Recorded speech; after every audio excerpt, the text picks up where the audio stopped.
the next story I wanted to talk about was about Joe Biden apparently positioning himself as the, quote, anti-Bernie. Joe Biden, again, so we were talking about him earlier. This is somebody that Donna Brazile wanted to put in place of Hillary Clinton, assuming Hillary Clinton, was sick and she couldn't, make it, I guess, if she wanted to, make it throughout the, rest of the primary. And so apparently Joe Biden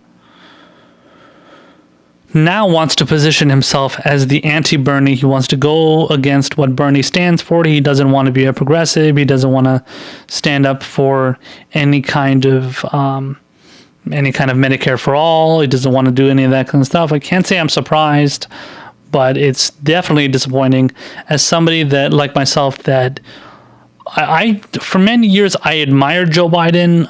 In many ways, I preferred him over Obama because I thought he was a little bit more folksy. I thought he could relate to the everyman a little bit better. He's kind of like a former union kind of guy, but he has become super corporate.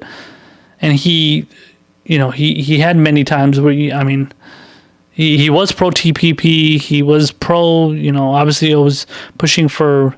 He's always talking about how he's, pro-worker and like I said, pro-union stuff. But if you're going out there and you're pushing for the TPP, I guarantee you're not going to be, how are you going to be able to go out there and say you're pro-TPP if you're talking about being in favor of, unions and being in favor of, collective bargaining and stuff.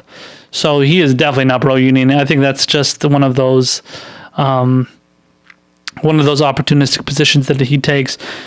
Just like any other politician would take. So the article here, it was written by James Carden. And the byline says, Biden, like many mainstream liberal Democrats, seems intent upon not understanding the real lessons of 2016. Now, this is something I, along with many of my progressive friends, have been harping the fuck away on. Democrats do not know what the hell the antidote is to fixing what happened in 2016. They are still stuck on... First of all, they're still stuck on the fact that Hillary Clinton lost. They can't get over it. They claim they're over it. I don't believe them for a goddamn second. They are not over that. They're never going to be able to get over it based on the fact that they're always talking about how Trump won, or, he's not the real president, and, the Russians stole the election for him, blah, blah, blah, blah, blah, and Hillary should be the real winner. She won by 3 million votes. Yeah, that's all great. That's all good, and, that's all nice and good, but if you don't win the electoral college, you're not going to become president. You knew that coming in. So you can't be whining about how you won the popular vote. Al Gore won the popular vote too, and he wasn't president. So did you miss that election? That's what happened then. It's not like anything different was going to happen in the next election. Furthermore, Hillary Clinton didn't campaign in states like Wisconsin, Michigan, and Pennsylvania. Pennsylvania is the home state of, I think Pennsylvania is the home state of Joe Biden. It is. He's from Scranton, Pennsylvania. So Biden he's from Scranton, Pennsylvania. Hillary Clinton did not campaign in Pennsylvania during the general election. She did not campaign in Michigan and Wisconsin. And these were all the, what did they call it during the election? The blue firewall or whatever it is, the Democratic wall. Basically the three, which basically stands for or refers to the three main states that the Republicans had to win. Trump had to win to make sure to win the presidency, or at least have a good chance at winning it. Obviously, he had to win a lot of other states too, but those are definitely three big states that he definitely had to win. And I'm sorry, it was called the Democratic Firewall. Yeah, that's what it was called. So the article explains how last Wednesday, after a relatively quiescent 2017 spent mainly out of spotlight, former Vice President Joseph R. Biden Jr. gave what was billed as a major address in Chicago.